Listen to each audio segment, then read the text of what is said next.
Bayangin, kamu sudah menjawab benar di depan satu aula penuh orang. Tapi jawabanmu dianggap salah.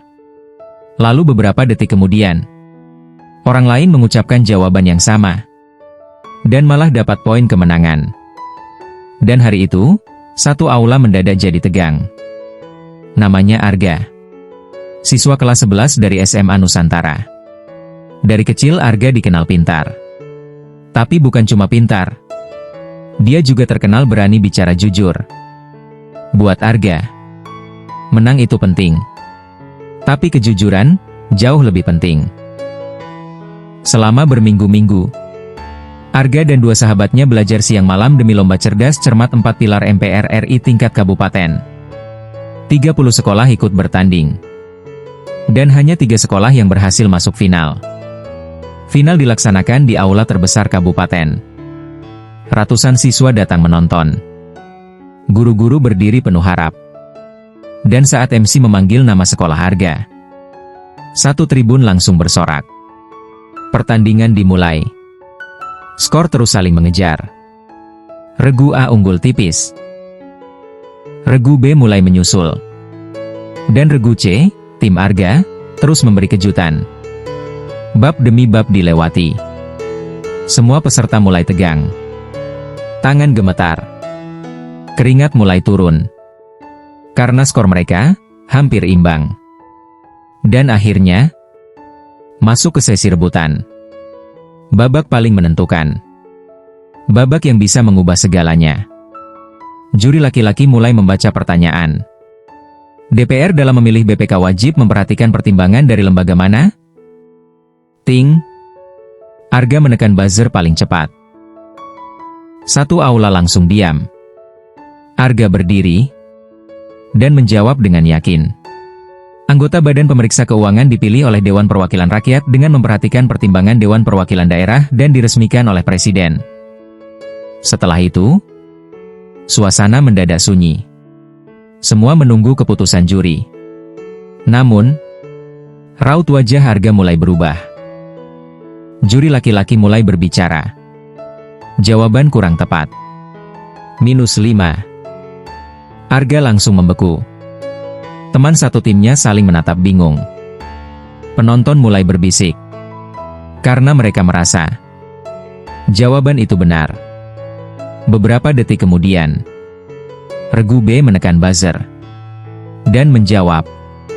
Anggota Badan Pemeriksa Keuangan dipilih oleh Dewan Perwakilan Rakyat dengan memperhatikan pertimbangan Dewan Perwakilan Daerah dan diresmikan oleh Presiden.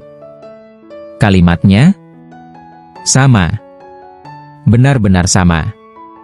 Namun, juri berkata, jawaban benar. Tambah 10 poin. Dan satu aula langsung gaduh. Arga perlahan berdiri. Tangannya gemetar. Tapi dia memberanikan diri. Izin? Satu aula langsung diam. Kami tadi menjawab sama seperti regu B. Juri menjelaskan bahwa mereka tidak mendengar unsur DPD dalam jawaban Arga. Namun Arga membalas dengan suara bergetar.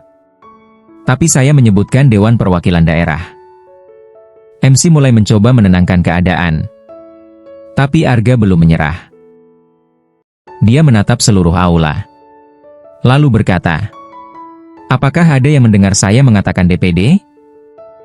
Beberapa penonton mulai mengangguk. Guru-guru saling menatap. Teman sekolah Arga mulai bersorak mendukung. Tapi juri tetap pada keputusan.